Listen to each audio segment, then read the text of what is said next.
Good morning, everyone. Good morning. Just a reminder, just about the cell phone number. Again, as a reminder for people that weren't here yesterday, there is such a thing as artificial intelligence. You might have heard of it. It's also called AI.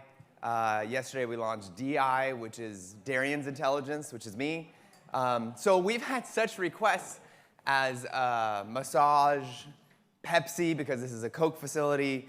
And late into the night, I even got a request to say, Darian, can you make a song that incorporates Wu-Tang with Wiggles? So I don't know who sent that.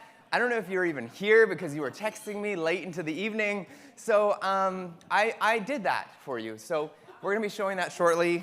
So whatever you need today, I've got your back. And again, keep in mind, I'm not going to edit photos for you. Some people are saying, can you edit this photo? I'm not going to edit photos. Go somewhere else to edit photos. But if you want a hug, like a dad hug, I'm a dad of 4 kids. You just need like a nice, safe dad hug because you haven't had one in a while. I'll give you a dad hug because AI can't do that. But we're going to start the day off with a Kahoot. So again, if you want to get your fingers primed, we're going to Kahoot it up. So this is Tess, morning 2, Kahoot. And you might be wondering, what are we playing for? Well, I thought maybe other people might ask for a massage, so I got extra massage pieces. So this is a safe for work massage tool, by the way. Don't worry, it's not inappropriate in any way. It just looks like it. It's from Walmart, so don't worry, it wasn't from a weird store. These are massage tools that you are playing for. So again, first, second, third. I ordered Diet Pepsi, but somehow they sent me a 2-liter as well. So again, if you want a 2-liter Diet Pepsi, that's up for grabs in today's Kahoot. Oh, Nutella. Everyone loves Nutella in the morning, so we've got a Nutella in our prize. Someone wanted a phone charger, and someone wanted me to write them a thank you note to their family for letting them come and stay late. So again, I have some extra card stock if you want to write thank you notes to your family for letting you be here at this lovely conference. Kahoot. Here we go. Look at everyone joining. We got Parm in the house. We got Sally. I love what people do for their names. Okay, how fun is it to also change your character, right? You can change the hat. You can put a toque on it. Speaking of which, eCampus Ontario has toques at their booth. So make sure you check out all the booths today. Also, Learnful, I still feel sorry for them. No, you got to go. They have so many notebooks left over. Please visit Learnful. They're really cool. Take a notebook or else, whoa, well, that was interesting. Or else they got to take all those notebooks home. And that's no fun. Lisa, Maggie, here we go. We're going to maybe go to 85 here. If you want to log in. Here we go. We got people online that are joining as well, which is really cool. We got Steffers with some cool Elvis hair. Let's get going. Let's start. Let's start this thing. Let's do it. We're ready. Let's do this. We got some good prizes today. Also some Tums. Someone wanted Tums. We have some extra Tums. Someone wanted Tums yesterday. I don't know if you want a giant thing of Tums. Okay. What are you excited about for today? What are you looking forward to? One word. What's your intention for today? Give me your word for today. Again, this is just to get your fingers warmed up. Setting your intention, setting your thoughts, focus, ideas.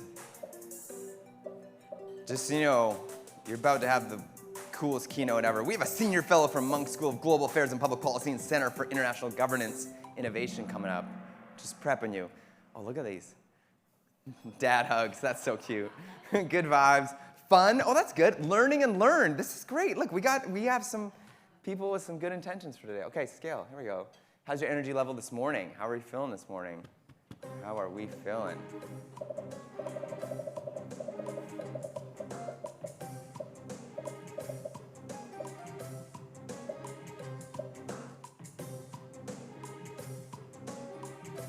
Some of you didn't stay up too late last night, which is good.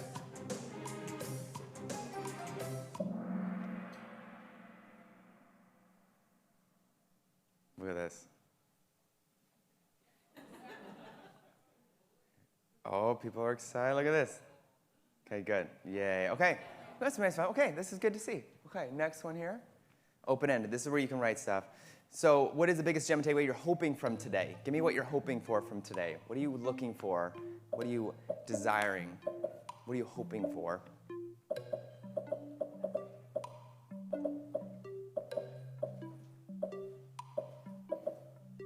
So after this, we're gonna have a lovely keynote. Danielle Goldfarb is coming up.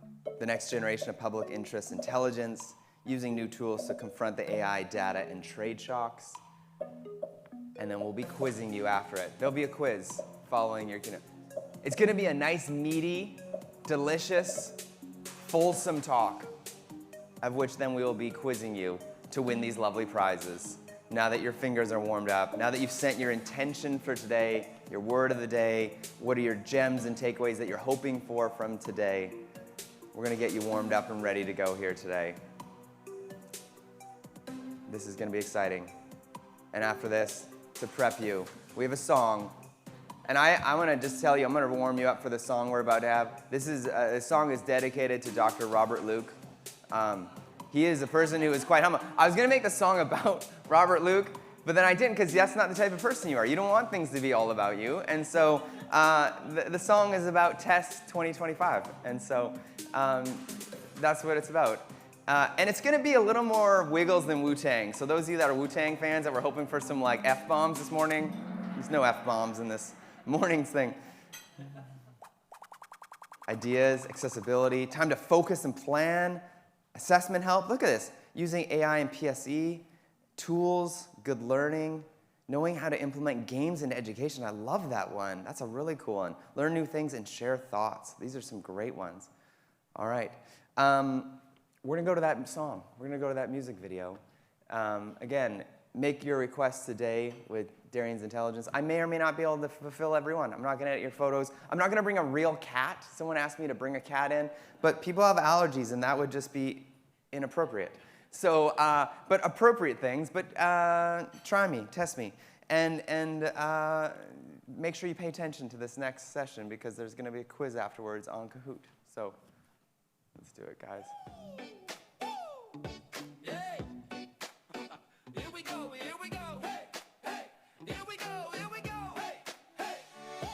The lights of the city so bright, we're gathering now at the Quay tonight.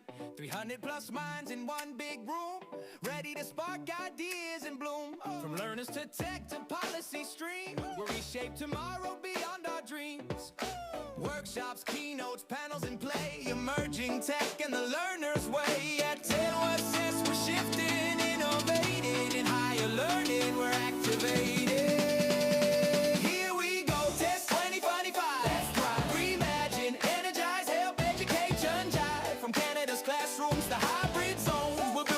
Futures in our own zone. Test 2025. Together we'll rise, we'll learn, we'll drive. Innovation, connection, one big vibe. At Test 25, we're alive.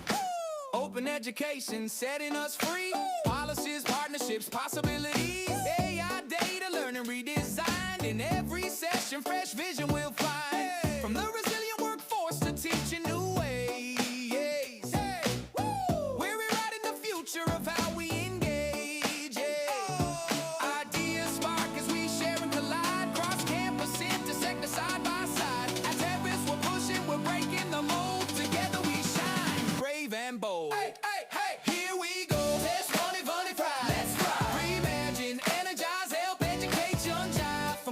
Classrooms to hybrid zones, we'll build resilient futures in our own zones. Test 2025. Together we'll rise, we'll learn, we'll drive. Innovation, connection, one big vibe. At Test 25, we're alive. Lunch, socials, and networking, meet new friends. 40 plus sessions and the fun never ends. From policy talk to tech-driven change, together we'll expand the learning range. In Toronto, we reunite the crew, recharge, reimagine everything we do. Let's try. Reimagine, energize, help, education, jive. From Canada's classrooms to hybrid zones, we'll build resilient futures in our own zones. Test 2025. Together we'll rise, we'll learn, we'll drive. Innovation, connection, one big vibe. At Test 25, we're alive. So mark the dates, November 11 and 12. At the Quay in Toronto, where ideas dwell. With the campus Ontario leading the way. We're living the future, starting today. At Test 25, we're alive. We're alive.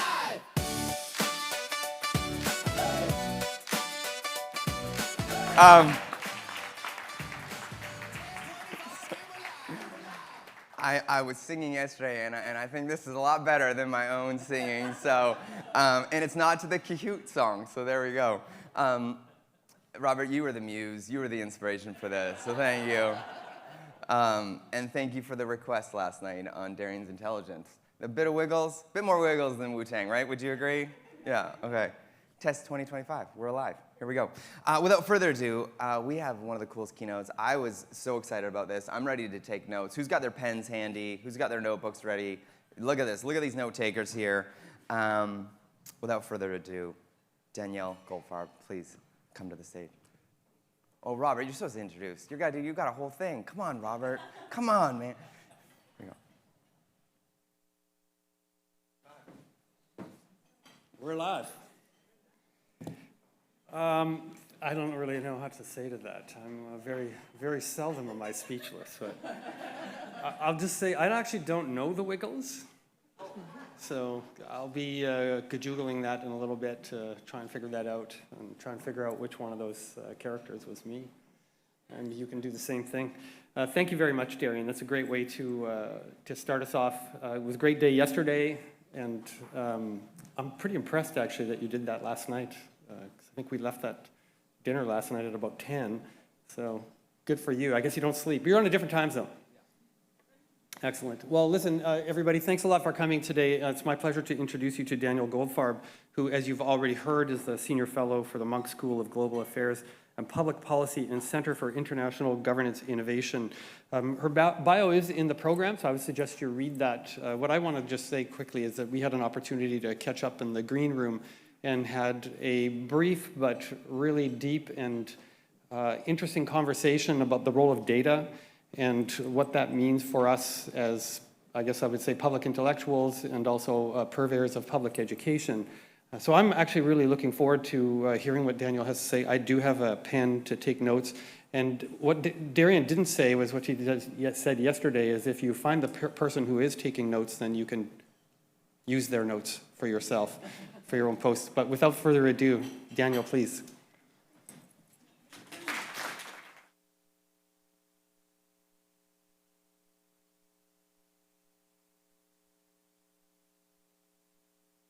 I hope it's okay that I moved the Tums and I replaced them with some water. And this is someone else's notes. Okay.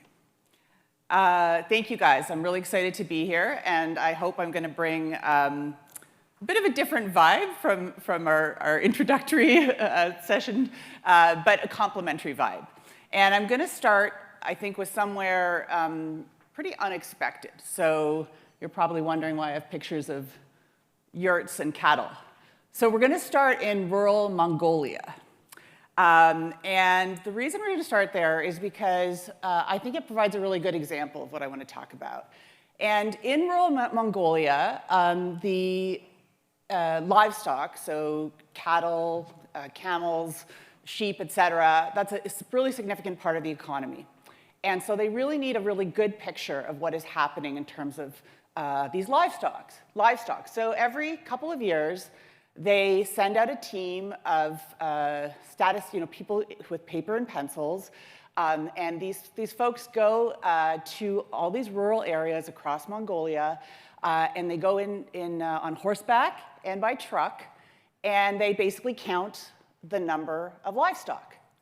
And they do this every 3 years. It's very expensive, labor-intensive, but it's very important because it helps them understand who, they have to give out subsidies in terms of milk. Well, where are these populations actually located? Because of the impacts of climate change, where these herders are located and where their livestock are located, it's changing very, very rapidly. And they need to understand this is really critical information for public policy. But it's very expensive and done in a very labor-intensive fashion. Now, a couple of years ago, they actually, the Mongolian statisticians started working with some computer scientists and taking advantage of the fact that there's now a huge amount of satellite data now available that can actually recognize that you can have pictures of all these livestock that you can see from above, as well as the yurts that are co-located with the livestock where the herders live. And so now by working with machine learning experts to actually recognize these livestock in these satellite images, the Mongolian statisticians now have basically close to real-time information about where these herder populations are located. And it's, so they have very accurate now information. They have cost them a fraction of the cost of sending out those paper and pencil teams on horseback. And they're able to get a much more real-time picture of how these populations are changing their movements in response to the impacts of climate change. So this is just the reason I wanted to start with this example. You know, we're talking about technology and advances in technology and how we can use them in terms of education. I think that when we have these discussions, and I've been part of many discussions about the risks of AI and a lot of the challenges of new technologies, and there are many risks and there are many challenges. But I think there's also a risk that we don't reflect and think enough about what the opportunities are to use these technologies and combine with human intelligence to actually better understand the world that we live in and better make decisions for our future. So in this case, we're taking a place that's like one of the most data poor or data difficult places to collect data in the world, very, very remote region. And because of the abundance of new types of data and the advances we've seen in terms of artificial intelligence tools, we're now able to use this as an example. Even in this very remote part of the world, we're able to see new possibilities and to be able to provide better information and understanding so that policymakers and leaders can actually intervene in the public interest and do so better, better than they were able to do before. So I think that we need, this is why I like this example, and I'm going to just move on to, one second. Okay, so what I'm going to talk about today, that's an example of what I'm going to talk about. Basically, we're facing a series of, major shocks all at the same time. I tend to use my hands a lot, so I'm just going to move this over here so I don't knock anything over. We are facing a number of overlapping shocks, right? So we can't even count on our neighbor to the south to be predictable, to stand by, Trump. To stand by his words. We cannot count on him for facts. We cannot count on access to the US market. We're also simultaneously facing the shock of these advances, these really stunning advances in artificial intelligence, and what they mean for the labor market, what they mean for education. Huge disruption underway. And then I would also argue that we don't even have, our traditional measures and data aren't really even adequate for the crises and the crises and shocks that we're facing right now. So we're facing all of these many different overlapping shocks at the same time. At the same time of this moment of this disruption, we actually have, really an explosion of new types of data that are now available to us to use, at the same time as we have these really stunning major advances in artificial intelligence that can be applied by almost anybody across any domain. So how do we think about this sort of explosion of opportunity and capability and to address those shocks? What I'm going to do is give you a couple of real-world examples. I promise there's going to be even a Blue Jays example in the mix, because we were supposed to talk about fun and learning, so I'm going to try have a little fun in there. But real-world examples. There's a lot of examples out there of how do AI tools do on mathematical and coding exercises. But what we're realizing is there's a lot fewer kind of real-world applied examples to many of the domains that we're teaching students about in post-secondary. So we're going to talk about some real-world examples, and then we'll talk about some experiments that I've tried in some of my classes, some that have worked and some that haven't, but that I'm really trying to do a few different things, and I'd like to hear what you guys think about those. And then finally, we're going to talk about how we, when I say we, both as Canadians and Canadian educators and Canadian leaders, how we can think about the strengths that we bring to the table to diversify information, to strengthen facts, to strengthen evidence, and to advance the public interest, particularly in this moment where the United States is ceding its leadership in terms of evidence-based, kind of evidence-based look at the world.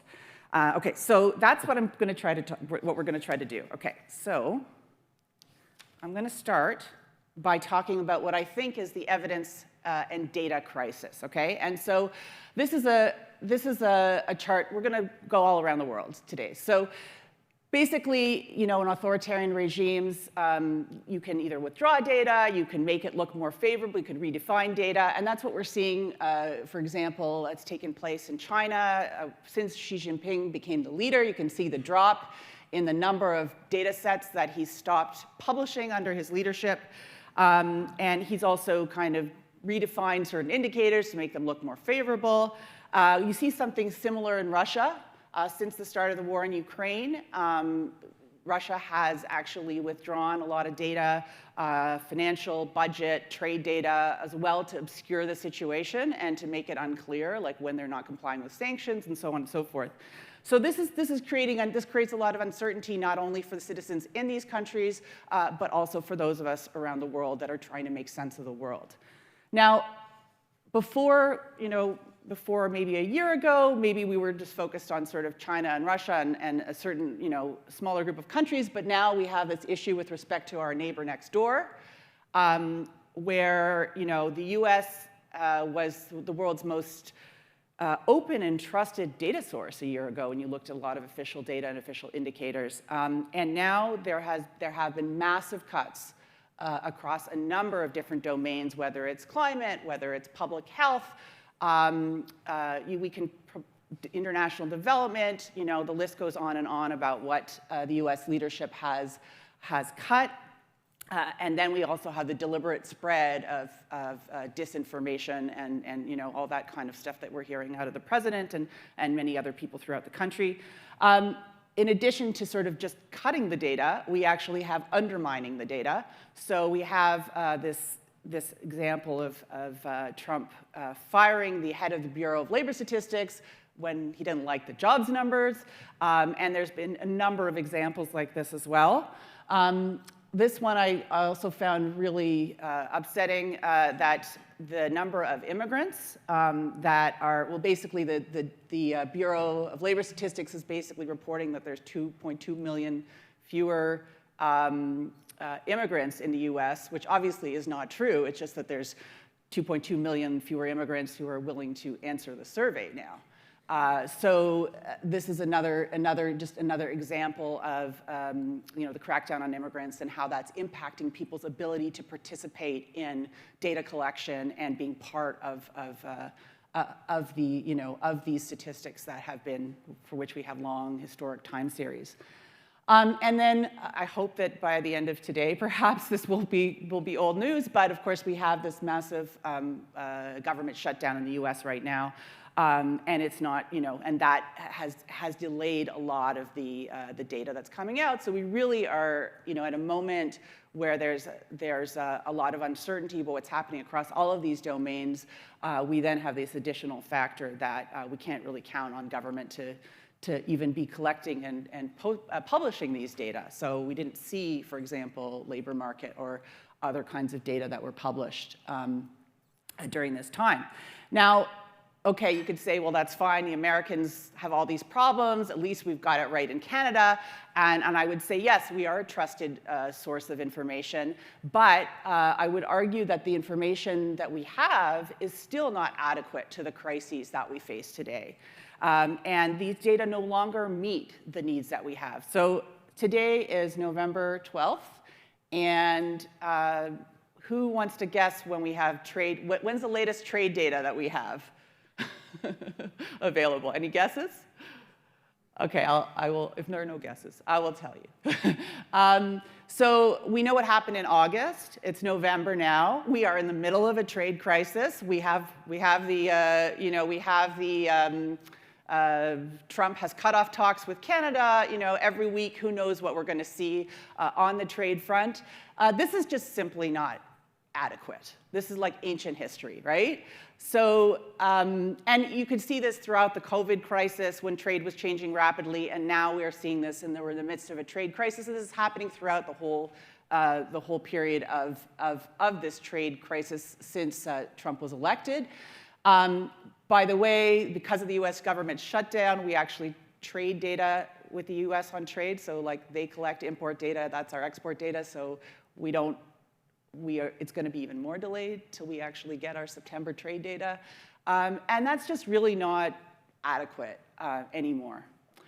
In addition, and then this is just an example, right? Same problem exists for many other economic indicators like GDP, inflation, et cetera. These are really important pieces of information, and we will not know we're in a recession. We will not know what's happening to inflation until far after the time, we won't know we're in a recession until after it's already happened, and we won't really know what's happening to inflation from official data in real time at a moment where there are a lot of impacts on these very day-to-day, very important indicators for our decision makers to use. Now, the other important thing, this is a US survey, but this is happening across many of our data sets, is that people are stopping responding to surveys. And that dip is during COVID, but you can see that the trend started before COVID, and it continues now. And so all data are biased in different ways, right? The problem is, though, that we don't actually know who's not responding. So, like, maybe we're not getting as many young people responding, so we'll go and ask more young people what they think, but are those group of young people like different in some way than the young people that were responding in the past? We don't quite know. And so, we could go into a whole discussion about that and how surveys have been problematic because they've missed certain groups of disengaged young people, for example. But this is a long-standing problem, and it's not improving over time. It's worsening over time. So the ways that we collect traditional data are not really working to the same degree that we can count on them for accuracy or even comparability over time. And then, of course, the problems are even worse when we look at more poorer regions, more remote regions. You can see here that there's certain parts of the world where we're not measuring these things very well. And then you can even look, and so we have, people are making decisions based on, data that maybe isn't collected. They're not making evidence-based decisions, or it's collected very infrequently. And the same issue also applies to sort of large, we have a lot of spaces in Canada that are large, that are sparsely populated. We have a lot of oceans and other areas that are difficult to measure and understand. And so we basically do not have the tools that we need if we use some of our conventional approaches to be able to measure and understand the world and make better interventions. Now, but this is changing, and there's new opportunity and possibility, and that's what I'll talk a little bit about. Okay, so I spent most of my career kind of sitting behind a desk analyzing public policy and economic policy issues, and then I did this crazy thing, which is I decided to join a data technology company that was collecting real-time data all around the world.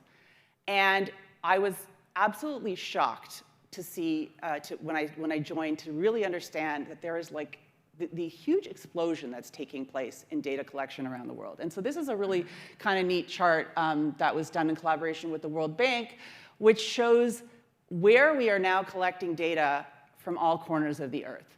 And it has a note there that places where there's low internet penetration rates suggest that even more data will be produced in these places from these places in the future. And so now you can get data and information from places. We complain about all this stuff, and there's lots of problems with this, us being online all the time. But it's also producing all kinds of interesting data that can be used in the public interest. And so I was like shocked. In this company, we're collecting data from Ukrainians, the moment Russia invaded Ukraine, we were collecting data from Ukrainians on where they were going. And so we could provide that information to UN agencies before they hit the border and tell them where these people's intentions were. We were collecting data from Afghanistan, from all corners of China that are not included in official data, and from all parts of Canada, even in rural areas as well. So really, the world of data has changed completely. This is one, this is sort of internet use around the world, but there's all kinds of new data sets that exist that didn't exist before. And they can be used for all sorts of nefarious and terrible ends, but we can also use them to advance the public interest.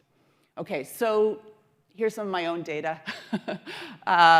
So we're producing every time. This is some of my grocery orders.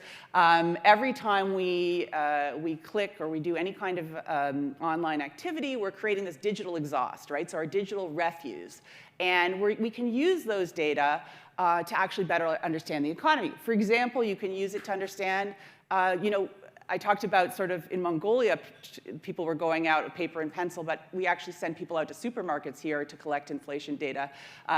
So it's not so different. But you can go online and actually get, you can get data on consumer spending, inflation, by combining and aggregating up this kind of data. Here's some search data that we created in Canada in March when Trump announced that 25% tariffs on Canada. Of course, we can look right away and we can see, oh my God, Canadians are panicked about it. If you look at the US data at the same time, tariffs are like nowhere to be seen on the list. But again, and this is changing in real time. Search data is maybe a little bit less important now than it was even in March as ChatGPT use becomes more common. Restaurant reservations, all of these data that we're producing that we're producing around us on a sort of daily basis doesn't come from, we can aggregate it up and we can use it to better understand the world where we live in. It is not, I should just say that, it's not just like sort of numeric data also, and I think this is really important when we understand how AI changes the game.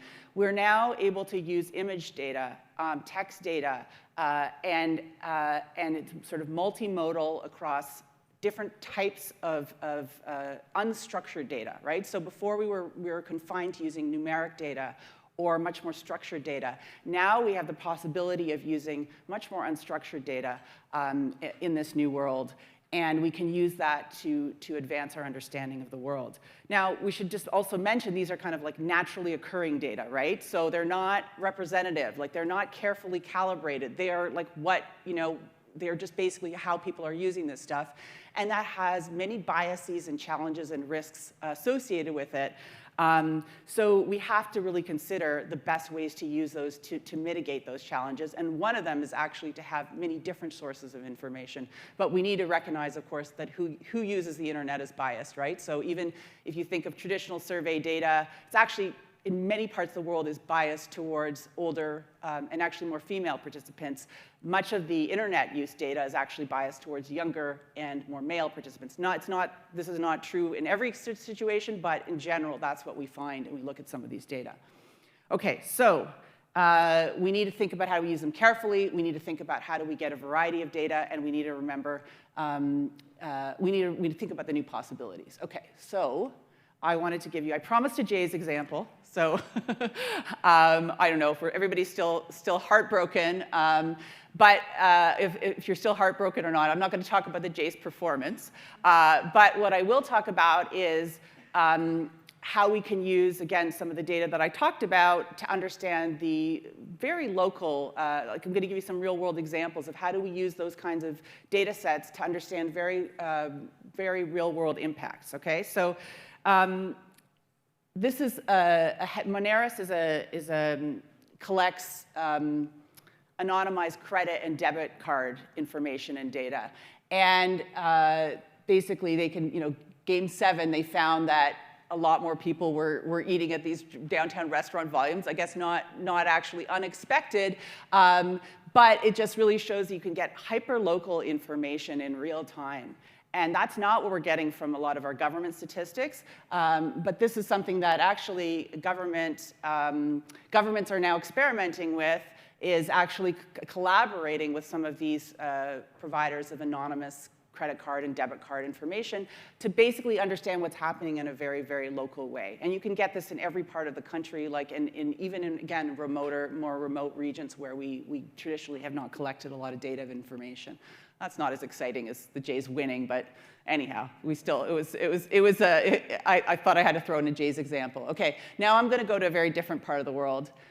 And this is when China reversed its zero COVID policy. So taking us back to 2022, China said absolutely no COVID in the country. We are not going to allow it. We're going to kind of keep a very, very strict record of this. And then overnight, they changed their policy.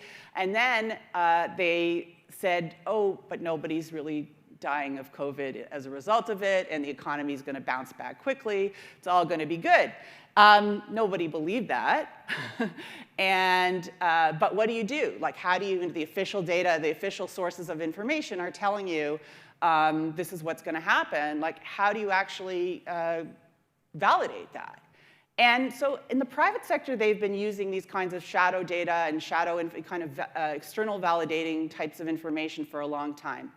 And so at the time that this happened, I was actually working for this data company, and I got a bunch of people calling me saying, like, obviously we don't believe the official data. Like, what is really happening? Can we get some alternative data sources? And so this is one that people turn to. Search volumes. This is from The Economist. And you could see that, the official line was like, nobody died from COVID after we reversed the zero COVID policy. But online searches for fever medicine and COVID treatment and so on spiked. Even funeral services spiked, right? So again, one piece of information. Maybe we can think about all the ways in which that's biased. But then we can look at another piece of information here. This is satellite data, and we can see that before. Well, it's hard to actually, it got a little bit cut off here, but you can see this is a morgue. This is a funeral home, and you can see that they're actually building new parking lots. There's so much demand, right? Then the company that I was working at, we actually conducted a survey right then and there. We went into field immediately, and we asked people across every part of the country, and thousands of people participated, and we said, how many of your close family or friends have been hospitalized with COVID-19 in the past 2 weeks? And I'm just presenting some highlights from a couple of different cities, but we had this across every part of the country. I don't know. I think that number's pretty high. It's probably not totally correct. I think but basically it's not zero, right? And so any one of these indicators on their own, you could be skeptical of. But we now have a range of different kinds of creative ways in which we can look at this issue and say to ourselves, okay, what does this tell us about the official story that we're being told? And what can we and how do we sort of think differently about the evidence that is now available to us than was before?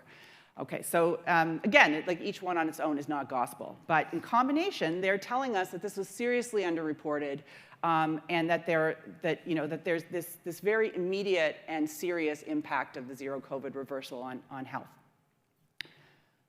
Okay, we're going to come back to Canada. And another example that's used a lot in the economics world is labor market data. And so this is an example from a really great guy named Brendan Bernard who left government work to work in Indeed, which is a job postings site, to basically be able to combine traditional data with non-traditional data. And you can see here, you can see here when there was no data during COVID, StatsCan stopped collecting data on the labor market. And now we have another example of the U.S. not collecting data during this period of government shutdown. So there are alternative now sources of information that actually line up pretty well. You can see that they're actually pretty high correlation between what is posted in jobs online and what the official data tell us. But The unofficial data, these non-traditional data, are available months in advance of the official data, and they're available even when the official data are not available. So right now, again, with the government in the US not publishing its data, there have been a number of companies that have looked at publicly available online data and have used that to actually measure what's happening in the US labor market right now. And so, again, they're not perfect. Like, lots of things are not posted online. There can be, employers can post one posting when there's many jobs available. There's a lot of problems with these data, and they need to be addressed. But they do a pretty good job of giving us an indication of where things are going, a lot more in advance of official data. Here's another example. I thought we'd just go to all different parts of the world today and give you guys a bunch of kind of real-world examples. Oh, and I should also just say about the labor market data, just before we go to this example. One other thing about it that's really important is that job postings, and this is really important when we're thinking about the future labor market and what does it look like and how do we think about our students who are being educated and so on. Each job posting has a lot of detail in it about what is being asked for in the labor market. And so that text information is now information that can be studied, and we can apply AI tools to study that information and really understand how the labor market is changing, what types of skills are being asked for by employers, and so on. So it can provide us that really granular, detailed information, and we're seeing that happening now, that researchers are now able to access this much broader set of information about what the labor market actually looks like. Okay, so this final example I just wanted to give you is an example of citizen intelligence that we can collect from around the world. Okay, so this is data that before Russia invaded Ukraine, if we think back to that moment, we were really not sure. Traditional intelligence was not really clear on whether Russia would invade. It was very difficult to know what would happen.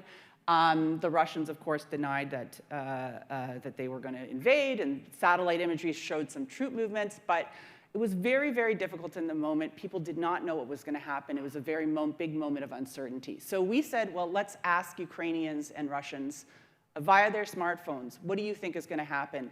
And we're able to tap into another new signal of information at that moment. And here's what we found. Okay, this is a pretty crazy chart, but basically just zero in on the time here where we are, in February, in the middle of February. And on this is February 16th, where Ukrainians said to us, if it's below 0, they don't expect the conflict to intensify. Above 0, they do. And they told us on February 16th that they didn't expect the conflict to intensify, that they didn't think Russia was going to invade Ukraine. And then on February 17th, they told us, we think that Russia is going to invade. And so in a very short period of time, we were able to get this kind of alternative signal. Oh my God, something has shifted, right? And we were able to see this just by asking Ukrainians, what do you think is going to happen? So this is an additional piece of information and source that didn't exist before that we need to think about. So, the data didn't predict the invasion, but it gave us, it told us that perceptions and behavior were shifting in real time before official systems caught up. So this is just another example. Now, I see I'm running out of time, so I'm going to just kind of go over the next stuff a little bit quicker. But I'm happy. So general purpose AI, now that we have these new data sets, we have new different types of data, we now have this amazing tool that actually changes the data game and allows us to do a lot of this at scale. So, and I think what allows us to do it at scale so that we could actually present the next generation of public interest intelligence. So AI can now, recognize, categorize, sort through not only numbers, but also text, images, and so on. It can do this across multiple languages. And this kind of allows us to merge and diversify data sources in ways we couldn't before. And we can really build on what others have done. I was going to give you guys a couple examples. I will just quickly say that from everything from kind of identifying and exposing sort of tankers that shut off their signals, we can now apply machine learning to understand how Russia is circumventing oil sanctions, to understanding, using algorithms to understanding across multiple languages and news around the world where we're going to see the next disease outbreaks. And then if we want to even do trade and understanding what's happening in terms of trade, we can now have machine learning understand, kind of look at customs manifests. So you can, pomme frite is the same as French fry, which is the same as cut potato sticks misspelled. Like, that's the same thing, and it can be combined to give us real-time trade data and information during this moment of crisis. So it expands what's possible. We can do this at scale, and I'm just going to talk very briefly about 2 classroom experiments that I did. This year, this one I'm about to do. I'm not sure how it's going to go, but I'm going to make people, I'm going to ask the students to pick a domain that they care about, identify data gaps in the US, and think about and actually experiment with how we can fill in some of these blind spots and gaps using some of these new data sources and AI tools. I'm also did this experiment with students where I made them choose a global affairs task and actually test a couple different LLMs on the specific task and then test it relative to their baseline. I wrote up about this, so we can check out the link if we don't have time to discuss it. But the key thing I asked them to do was deliberately try to break the models, but with respect to their domain of interest and their topic of interest, right? So there's a lot of examples of this sort of what's called adversarial testing, but it's not with respect to the domains that we're teaching our students about. And so this is really important. And so this is an example of one of the things they tried. Some sources claim that Western sanctions have devastated Russia's economy. Others say Russia is thriving despite them, which is true. So this is a source. This is one of the students came up with this. And basically, the reason I think this is important is it's like allowed them to sort of think, okay, like where does the training data come from for these issues? It really forced them to kind of confront the answers they were being given, and whether there were subtleties in those answers that actually reflected the training data and some of the biases in the training data. And so this is the kind of stuff that I've been trying, and I think the students, I think, learned a lot from this exercise, and I learned a lot from this exercise as well. And it just gives us a chance to train the sort of the critical thinkers that we hope to train. And I will just close by saying that I really wanted to give you some examples from around the world of how we can use some of these new tools to advance our understanding of the world. I think that as the US cedes its leadership on a lot of these, on evidence, on facts, Canada is really, really well positioned, and we in this room, as people who are thinking about educating the next generation, we are really well positioned to lead in building this next generation of intelligence that can advance the public interest. I think that we have to look at our strengths. In Canada, we are behind the latest advances in artificial intelligence. We are known as trusted sources of information. We have done a lot of work here in Canada on reliable and ethical use of artificial intelligence. And we have students that are here from many different backgrounds, many different parts of the world, many different languages, and that's a real asset that we can use to actually verify and strengthen facts and information and to test these models that exist. And I think that we need to teach our students to sort of think about how do we diversify our sources of information, how do we validate and strengthen evidence and information so that we can make better decisions and have better information, better understanding of the world in the face of the constant shocks that are coming our way. So that's my conclusion. I'd love to hear any questions or thoughts. I also just posted here, I'm not sure if the slides will be shareable, but I have a couple of links to some of the things that I talked about that are in discussion that are kind of go into these in more detail, but I would love to hear your complaints, your ideas, and any thoughts you have or questions you have on some of what I've talked about. Thank you very much.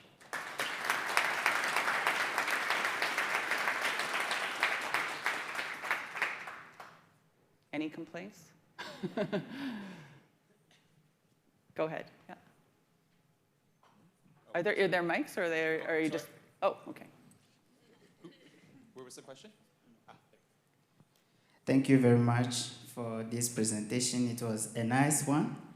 I have two questions. Okay. Yeah, the first one is about the data collection. You said in your presentation that now the collection of data is different from the original kind of traditional method. So the first one I would like to know, since you spoke about data from, shopping carts, online, is there a way to decide whether to share our data or not? Yeah. And how do we go about that? That's the first question. Can I continue with the second one? Sure. All right. The second question is about still data collection in the educational sector. So we as educators, are there tools available for us to collect data without going the traditional way, as in asking learners to fill forms online to give us data? And are there tools you could share with us to analyze those data in a very more efficient way? Thank you. That's a big question. So your second question is just, are there tools for us to collect? How do we go about doing some of this stuff? Collecting these data? Can you repeat your second question? My second question is actually linked to the first one. Yeah. And I'm kind of coming from the angle that in today's world, data is collected from people all over the world in a real-time kind of way. Yeah. So whether people decide to share data or not, data is still collected. Mm-hmm. And in the educational sector, is there any way to collect data from the learners to evaluate some of the measures we put in place without going with the forms for them to fill online, for them to, answer questions? Are there ways to collect data from them without still going the traditional way?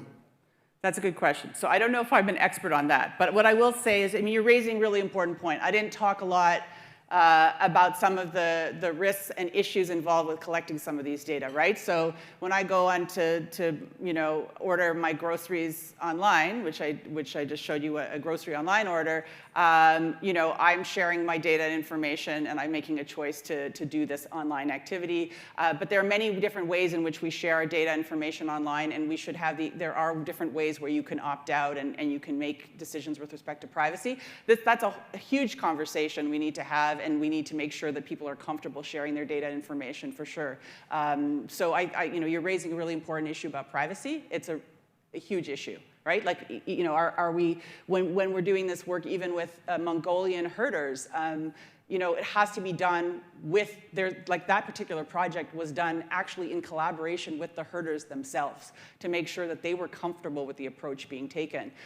So I think that you're raising this really important point. How do we do this in terms of technical ways of, I'm not the expert on how do we share, what are the best ways for us to gather that information from the learners themselves. But I hope that there'll be other discussions today about how do we do that? How do you do that in ways that are privacy compliant and that people are comfortable with? But I agree with you. This is a big, big issue.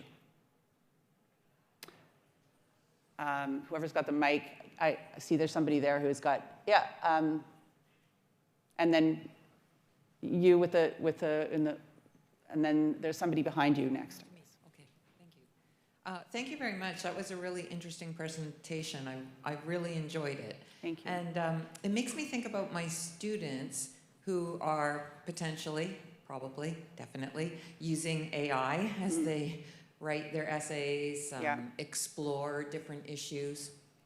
Are they intentionally, unintentionally training their own AI to answer them in a certain way?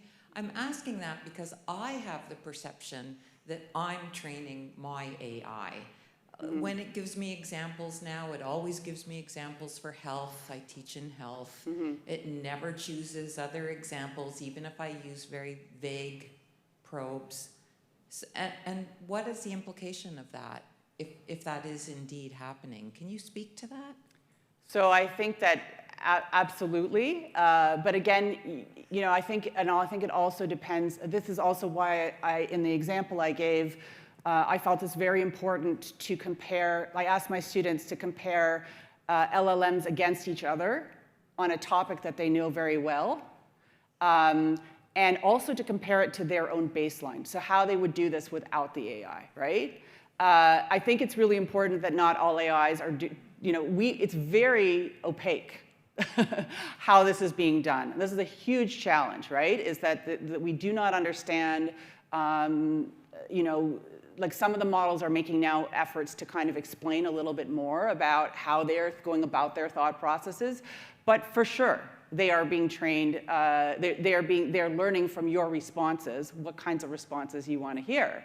I told mine to be less like sycophantic because, I mean, it's constantly telling me, it told me this presentation was great, right? And I was like, well, there's probably some errors and things that could probably be improved. Like, tell me some of those things.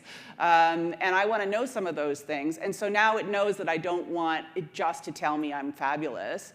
And so I think we need to actually start to look at how they are responding to us and think about, okay, what does this tell us about the training data? So I had, in this example that I gave you very quickly at the end, I had my students look at the models with respect to a topic they knew really well, right? So let's say they came from Bangladesh and they were very concerned about flooding and climate change in Bangladesh. And so I said, okay, well, pick a very specific thing that you know well and you can evaluate well. And I asked them to compare several different models and say, okay, how is it responding with respect to the issue that you know about, that you know where the kind of the important resources are to actually fact check this and so on. And they were very able to pick out the problems with each one of those models because they knew the subject matter well, because they had the language skills, because they knew the sort of political context in which this is taking place. So I think we need to,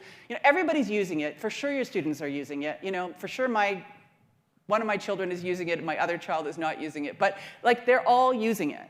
The thing is, how do we make sure that they understand and also that the training is changing over time, right? So, as they gather new information, it's being built into that model and it's changing how they respond. And I think that we have to accept that this is going to be, the pace of change is what it is, right? And that means that we can't just say, oh, I looked at it 6 months ago and now I understand how it evaluates all health research. That's just not the case. I have to still test it. So for example, students that looked at the origins of COVID, they got very different responses from DeepSeek, which is the Chinese model, which denied the origins of COVID, versus some of the other models. But the other models were not equal to each other. Some of them put more value on official sources. Some of them put less value on, put more value on kind of political speeches. And so it was very interesting to see there's a lot of nuance. And we can't, we don't understand where the training data is because it's not transparent. So we have to kind of come at it, I think, from all of our domains of expertise and stress test it and do this kind of adversarial testing so we do actually understand it. And we have to make our students do it too. And they want to do it. I mean, they want to understand this stuff. So I think it's a great opportunity where they are invested in their learning about this because they want to be able to use these tools to augment their human intelligence, but they don't want to fall subject to the vulnerability, they want to also understand where the vulnerabilities are and how to mitigate those vulnerabilities. I hope I answered your question. I think we're out of time, but I see there's one more. Can I take one more question? Yeah.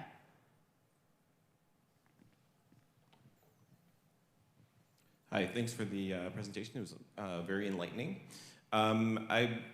When you're mentioning job numbers being sort of held back and not being reported anymore, and that reminded me of gun violence statistics in the US, how that's sort of been a data gap for many, many years. And a lot of sort of nonprofits have tried to address that by scouring, news articles to try to make counts that way. Mm-hmm. And you kind of addressed this in your previous response, but how do you account for when the data source itself, like the news organization, is providing misinformation, and how do you account for the AI itself interpreting things with its own bias, such as Grok, for instance, and what do you do in those situations, and how do you overcome that? I mean, I think you're raising a really important point. This is a point across all many, many different disciplines. We know that Google flu trends led us astray, when it comes to public health and so on. And so I think that the general point I would make is just that, again, we have to understand these different data sets and what their biases are. But we also need to take advantage of the fact that we now have a greater variety of information and data available to us. And so could we corroborate some of what you're seeing from news sources through social data, social media data? Social media data has its own biases and own problems associated with it.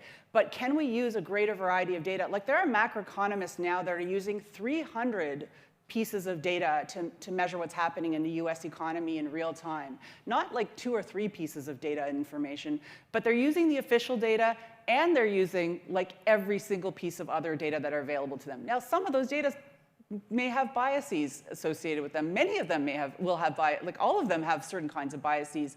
But I guess the question is, if we're missing, how do we use a greater variety of information that's out there to actually validate, stress test, but we do have to confront all the biases. Like, there's no perfect answer. I don't have like a perfect answer, but I can tell you that online professional like postings like LinkedIn, they show us that the U.S. That we didn't lose 2 million immigrants from the US economy. They're still there. They're in the professional postings LinkedIn data, right? You can see it hasn't changed over time. So it's an important validator in this moment. Like, we know that the official data are wrong. Immigrants are terrified of answering. And we can validate and say, we haven't lost those people. We're going to see them in a different way. So I think it just helps us. There's problems with the professional postings data. A lot of immigrants aren't on it. You could point to the biases, but it gives us an extra piece of information and intelligence that we can use that we were not able to use before. Okay. Sorry for taking so long.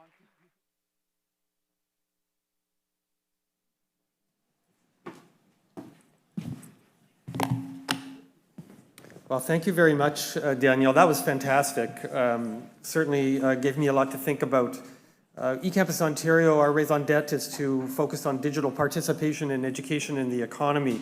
And you've certainly given us a lot of context within which we should be understanding collectively what our job is to educate people, but also why that's important. It does occur to me, by the way, you said your artificial intelligence won't tell you how fabulous you are. I would say your Darien intelligence is here to tell you how fabulous you are. And maybe there's a song coming to that effect at some point in time. I also really liked your points about internet use creating digital exhaust or digital refuse. I think that's really important. I don't think we actually think about that a lot. Your question, sir, about how we turn that off, or if we can indeed. I think it's well known that particularly in North America, we produce an inordinate amount of data through our social media feeds that is, yes, monetized against us, but also in some respects is weaponized. And I think it's important for us to be aware of that. And I particularly liked your focus, and I wanted to ask you a question, which I'll do later, about, you asked your students in your second experiment to leverage their diverse backgrounds, language, and expertise. And I'm really curious as to what happens when they do that. Because that really foregrounds why we can teach skills and competencies, but beyond that, there's a deeper layer, as you were just pointing out, about critical thinking that is required for us to be really a thinking society. So thank you so much for coming and sharing your research and your thoughts with us. Let's give her another round of applause, please. And I'll pass this back to Darien Intelligence.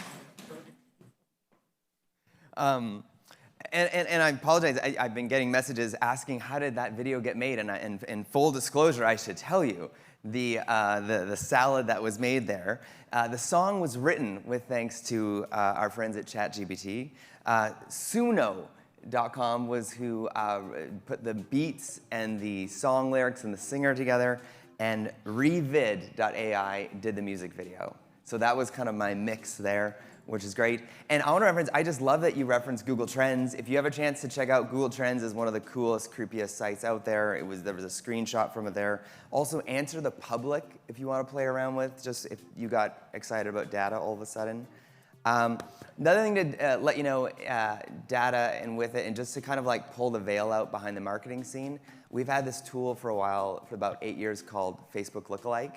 So we do this for a lot of universities and colleges who are trying to especially recruit domestic right now. It's like a trend because it's like we need domestic students. So you can take any of your domestic students, put them into Meta. Meta will study them, which is Facebook and Instagram and WhatsApp. Look at their hobbies, interests, what they do offline, how much time they spend on WhatsApp, their educational history, their marital status, everything about them, and then it'll find people like them. So if you put everyone who's signed up for maybe a nursing class you had or a mechanics program, it will study all of those students, and it's fully CASEL compliant right now, and then it will tell you, hey, here's another 600, 800, 2,000 people who are most likely to sign up for your nursing program in Canada or province or by city or by postal code.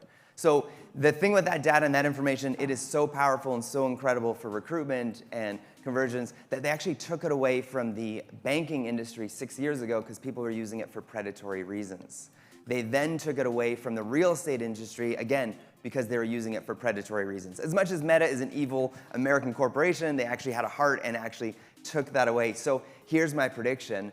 I'm giving it 6 months, and education's going to lose it as well, because there are educational institutes that are using it for predatory reasons. Not who's in this room, but there's certain organizations that are not great with that data. But in the meantime, I can't stress enough, if you want the most powerful AI tool, if you're working in education, you care about recruiting domestic students, it's called Facebook Lookalike. It's totally, anyone has access to it, you have access to it, and it's amazing. Well, on that note, it's time to do a quiz. And these prizes are amazing. I'm also just going to say, you don't have to, but whoever wins this prize, which is the first prize, I'm going to pass on the massaging duties to you. If someone asks for a massage again, I'm just going to say, go find the winner. So this is, there's batteries included. You got a lower back issue or whatever, you're sitting all day. This is like the first place, second place, third place. So let's get that Kahoot going, sign up. This one's for points, this one's for real, this is serious. Danielle, I'm sorry, you probably shouldn't participate under a fake name because you probably know the answers to this. Yeah. I hope you would know the answers to this. So again, a reminder, if you haven't done Kahoot before, it's about being correct and it's about being quick. And these prizes are amazing. It includes a 2-liter of Diet Pepsi. It includes the massaging tools. It is Nutella. It is phone chargers. We have all the good prizes here today. And also, if you don't win, know that you can go around, and much like Halloween, you can go from booth to booth and collect notebooks and pens from all the incredible sponsors who are here. Every one of them is amazing, including a phone charger and a toque from eCampus Ontario, notebook and pen from Learnful. Quad also has some C-Quad, Quad C? What? Quad C? Quad C has hats at their booth. So 74 people, let's get started. Let's get this, let's do this here. Oh, we got it, okay, here we go. First things first. Okay, this is it. This is serious. Get your fingers ready. This is 1 of 5. Where did Danielle start the presentation? Where did it begin? Rural Saskatchewan, rural Mongolia, rural Madagascar, or Hamilton? Where did she get the party started today? Where did she start us off in her presentation? Where was it? Were you paying attention? Was the person beside you paying attention and now you're copying what they're doing on their phone? Rural Mongolia. Oh, I'm sorry, Hamilton was not right. 6 of you missed that one. Cool. Good job, Gigi. Okay, question 2 of 5. Where is Danielle Goldfarb from? Where's she from? Is it the International Monastery of Monks, Mongolia, Munk School of Global Affairs, or the Government of Innovative Monkeys? Where does she come from? It was in her bio. It was on your agenda. Where is she from? It's a tricky one here. That's correct, Munk School of Global Affairs. No, she's not from Mongolia. That was a tricky one. All right. All right, question 3. Issues that Danielle did not.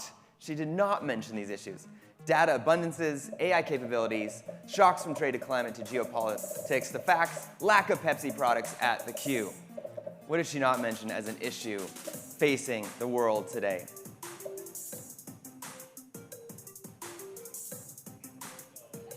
Still a Home Alone reference. That was actually Macaulay Culkin's little brother. Yeah, good job. You were paying attention. Marky Mark. Wow, look at this. He's going on a streak right now. Also, who is Marky Mark in the room? You're Marky Mark. You got a suit jacket? Oh, okay. Danielle shared one of the benefits of populations using the internet. What was it? Was sharing of memes, playing online chess, data being collected to advance public interest, or meeting new people online? What was the one that she mentioned? These are all great things, but what is the one that Danielle specifically mentioned in her talk?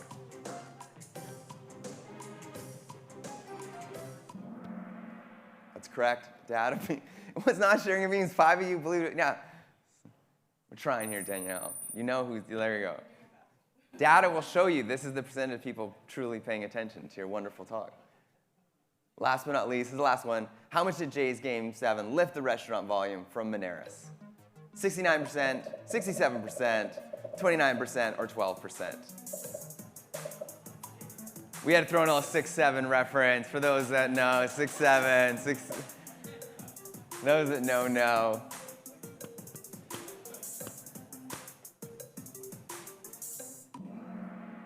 It was 29%. It was not 67%. Okay, here we go. Again, third prize. This is you here. You got the no paper and charger. Graham, where's Graham? Come on up. Come on up, Graham. Get your prize. A Perva. You got second place here. Nutella and a massager. First place, you have like the super kit here. Ginger. We're at Ginger. Oh! Here you go. Here you go. Congratulations. Congratulations. This is for your second place here. Congratulations. Nutella and a massager. Yeah, you get a double massage. So again, not promising. Virginia Roy, if you need a massage, Virginia Roy may or may not either do it for you or loan you her tools. But it is break time. That's an amazing prize lot. If you are wanting to stay in here for after the break, it is teaching tomorrow's digital health leaders. In Markham Vaughan, enhancing accessibility in online learning environments. And Kitchener-Oakville, there's a really cool workshop that goes for the whole hour there, which is learning in full circle, honoring relationality in education. All 3 sessions look incredible. They're in your book. You're going to find it. But otherwise, snack time.